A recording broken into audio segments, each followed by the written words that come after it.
سجا کے نہ نکلو، مسلم بن کے چلو، جو تمہارا عقیدہ ہے، جو تمہارا مسلک ہے، میں آپ کو سلام کرتا ہوں، میں اس کی عزت کرتا ہوں، لیکن میں یہ کہتا ہوں اوروں کے لیے جنت کا راستہ بھی کھلا رکھو، کشادہ رکھو۔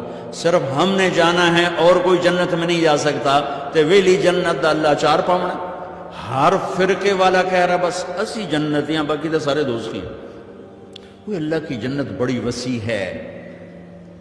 کھلا سین، کھلے دل رکھو، مسلم بن کے رہو، مسلم بن کے رہو، سب کے لیے دل کشادہ رکھو، کسی تعصب کا شکار نہ ہو، کسی فرقہ واریت کا حصے دار نہ بنو، کسی فرقہ واریت پر مشتمل تقریر کو نہ سنو، ورنہ تم بچے ہو بہک جاؤ گے۔ قرآن خود پڑھو، قرآن خود پڑھو، ترجمہ پڑھو، لکھے ہوئے ہیں، اپنے نبی کی سیرت پڑھو، لکھی ہوئی ہے، خود پڑھو، تمہیں پتہ چلے گا کہ یہ ممبر سے صحیح بیان کیا جا رہا ہے یا غلط بیان کیا جا رہا ہے، یہ امت کو توڑنے والا ہے کہ جوڑنے والا ہے۔ چونکہ مذہبی تعصب کی آگ زرعی یونیورسٹی سے نہیں اٹھی، وہ گورنمنٹ کالج، گورنمنٹ یونیورسٹی سے نہیں اٹھی، وہ فیصل آباد کے 8 بازاروں سے نہیں اٹھی، یہ آگ ممبر سے بھڑکائی گئی ہے۔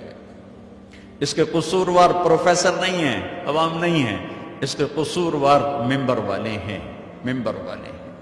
جو ممبر محبت کے لیے تھا، وہی ممبر نفرت کی آگ آگ آگ، تقریر نہیں ہوتی، شعلے نکل رہے ہوتے ہیں، اور اس میں گھر نہیں جلتے، بدن جل رہے ہیں، ایمان جل رہے ہیں، اور اس حد تک نفرت ہے کہ ایک دوسرے کو سلام بھی نہیں کرتے، ایک دوسرے کے پیچھے نمازیں بھی نہیں پڑھتے۔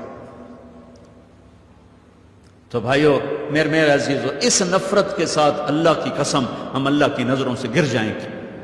جو تمہارا عقیدہ ہے پکے رہو، کسی کو ذلیل نہ سمجھو، کسی کو جہنمی نہ کہو، کسی کو حقیر نہ کہو، کسی کو جھٹ سے کافر نہ کہو۔ یہاں تو منڈی لگ گئی ہے،